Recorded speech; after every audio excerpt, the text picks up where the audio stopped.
Good morning class. आज का topic है सिमिलरिटी ट्रांसफॉर्मेशन। सिमिलरिटी ट्रांसफॉर्मेशन को हम समझते हैं कैसे होता है। जैसे हमने लिखा A inverse multiply by B multiply by A is equal to क्या हो जाएगा हमारा सी। मतलब C is the similarity transformation of B by ए।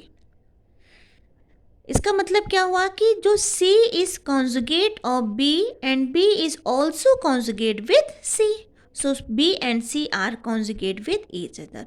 मतलब हमारा B इसके साथ कॉन्जुगेट हो रहा है तो C भी हमारा B के साथ कॉन्जुगेट होगा और ये दोनों भी एक दूसरे के साथ क्या होंगे, कॉन्जुगेट होंगे। ठीक है, तो इसके बिहाफ पे हम बोल सकते हैं कि each group element is always conjugate with itself. अब इसकी प्रॉपर्टी क्या होती है, अभी मैंने बताया if C is conjugate with B then B is also conjugate with C, that is B and C are conjugate with each other. If B is conjugate with C and D, then B, C and D are conjugate with each other। वही मैंने बताया कि सब आपस में ही conjugate होंगे। Each element is always conjugate with itself। अब इसको एग्जाम्पल से समझते हैं। जैसे हमारे पास क्या है, C2Z है। अब इस C2Z को हम इस फॉर्म में लिखते हैं A inverse B A is equal to C। ठीक है, इस C2Z को हम एक बार C2Z इनवर्स लिखते हैं। ठीक, B की जगह हम क्या लिख देते हैं, C2Z, और A की जगह भी हम क्या लिख देते हैं, C2Z। ओके बच्चों, समझ में आ रहा है। मतलब ये जहाँ ये इन्वर्स है इसकी जगह हम इसको लिख के इन्वर्स लगा देते हैं, बाकी हम सिंपली इन दोनों को एज इट इज लिख लेते हैं। अब देखो C2Z इंटू C2Z क्या होता है, हमारा आइडेंटिटी हो जाती है।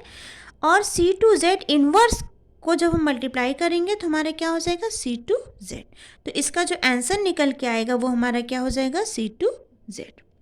आइए कुछ और एग्जाम्पल्स देखते हैं। जैसे हमारे पास क्या है, सिग्मा वी है। ठीक है, सिग्मा वी को हम क्या लिख सकते हैं, उसी फॉर्म में सिग्मा वी इनवर्स, फिर बी की जगह हम क्या लिखेंगे, सिग्मा वी, फिर हम ए की जगह क्या लिख देंगे, सिग्मा वी।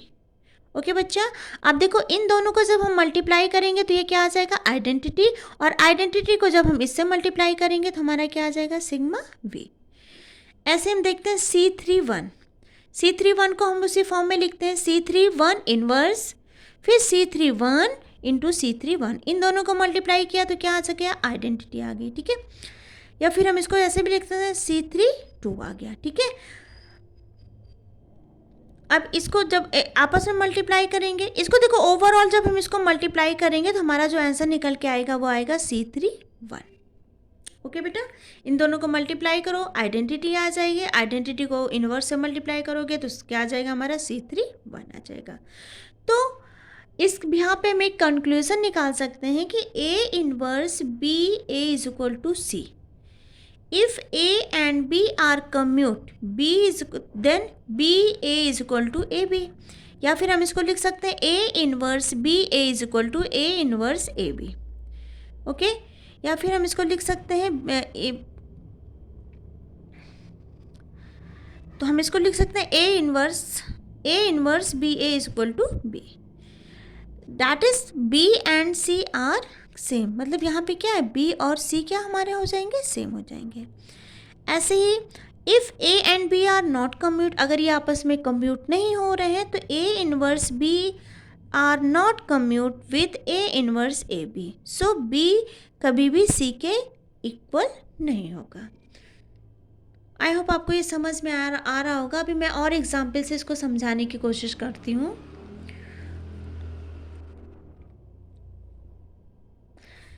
जैसा हमें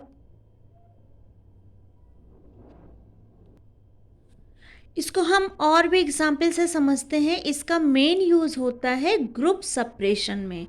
जो हमारा ये जो टॉपिक चल रहा है ट्रांसफॉर्मेशन, सिमिलरिटी ट्रांसफॉर्मेशन, ये हमारा सबसे ज़्यादा यूज़ होता है ग्रुप सेपरेशन में। हम अपने नेक्स्ट वीडियो में इसके बारे में इसका एप्लीकेशन बताएंगे और इसको बताएंगे कि इसका यूज़ कहाँ कहाँ पे होता है और इसके बिहाफ पे हम कैसे ग्रुप को सेपरेट कर सकते हैं।